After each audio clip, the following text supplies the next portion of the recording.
It seems like there are tablets and smartphones for just about any size nowadays.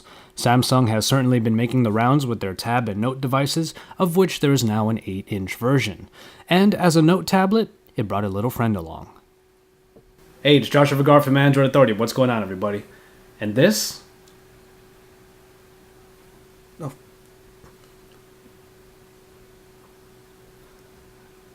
Is the Samsung Galaxy Note 8. If you've gotten used to 7 or 10-inch form factors, the Note 8 is in the middle, and its most similarly sized competitor is probably the iPad mini. What you get here is Samsung's signature plastic design that is prone to fingerprints and can be a little slick to the touch. The 8-inch screen is surrounded by a decent bezel with the quintessential button layout at the bottom, the tactile home button flanked by back and menu.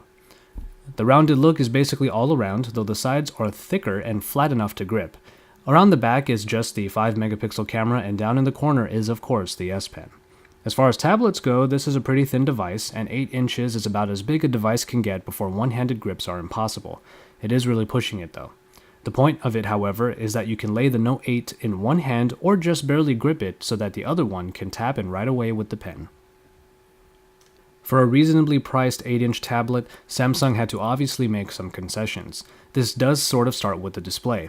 With the barrage of 1080p displays coming out these days, the Note 8 instead sports a TFT capacitive screen capable of 1280 by 800 resolution and 189 ppi.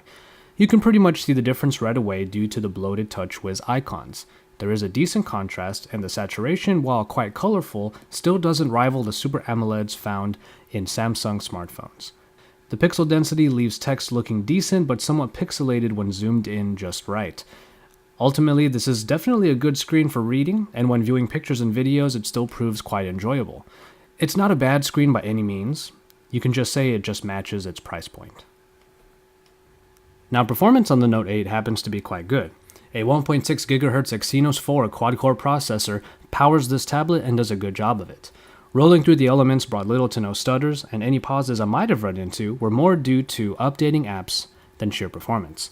Antutu gave this Note 8 a score close to 18,000, which is still an impressive score.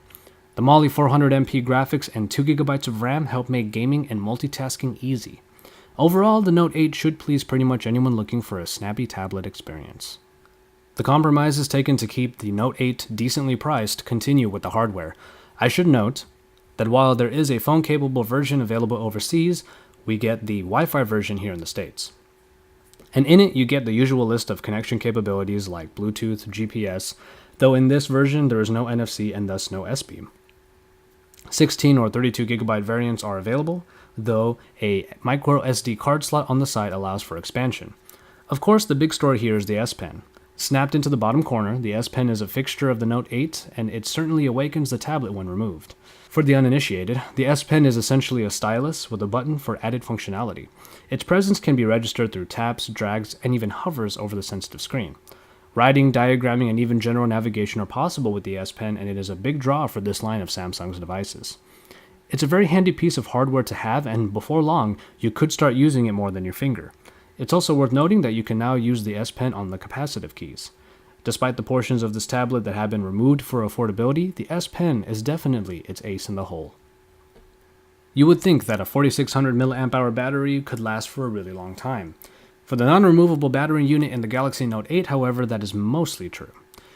After using this tablet for about a week, I was happy to see that a whole day of moderate to heavy usage was really no problem. However, once I had the device ready for another day's work, it wouldn't last for too long on that second outing. Average users will definitely get just over 2 days from the Note 8, which is good, but power users might even be able to drain this battery in one very busy day. So, battery life is only very decent, despite the high capacity that the Note 8 is packing. The camera on the Note 8 works just about how you would expect for tablet optics. The 5 megapixels and the lack of a flash should give some of the story away already. Though we all know taking pictures with the tablet is a little weird, it's really there just in case you need it. That being said, it gives only decent photos, and there are only a few modes in the app like panorama or burst shot. It's not an exceptional performer and is definitely there more as a required feature than a selling point. Which brings us to the software, which is TouchWiz through and through. The bloated and colorful elements return with a few adjustments in this Jelly Bean 4.1.2 build. You have the power widgets up top in the notification dropdown, and a couple navigation additions like the palm motions. As a straight user interface, there is not much else to say, until you factor in the S Pen. With this stylus, you get a bevy of new ways to perform multiple tasks. A page buddy function immediately shows you what you can do with the S Pen the moment you remove it. S Note gives you a ton of different ways of jotting down notes or doing quick drawings, but there is more that the S Pen allows in navigation. For instance, an Air View function gives you previews as you hover the pen over certain elements, and a quick commands pop-up allows you to quickly jot down a search term or location to jump to. The button on the S Pen is important for some of these extra functions, as pressing it down while doing the motion will trigger the gesture. My favorite in particular is the cutout, which lets you surround a portion of the screen and only capture that part. The resulting image can then be used for scrapbooking or quick messaging. As I said before, it doesn't take long for the S Pen to become an extension of your fingers, and its added functions do make it pretty fun. When you take it away, however, this is just a classic Samsung experience. Whether or not the S Pen will matter is entirely up to you. And finally, price. As I've mentioned earlier, there are concessions made to ensure that the Note 8 remains decently priced. In the end, this Wi-Fi version of Samsung's tablet comes in at $399 US. And so, there you have it. It really boils down to just one question. How much are you willing to pay for the S Pen?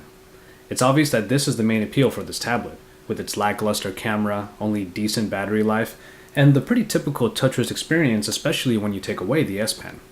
But in its size market, the Galaxy Note 8 does bring a pretty good screen, along with above average performance. So for the average user, doing things like media consumption or ebook reading will turn out to be a pretty fun experience.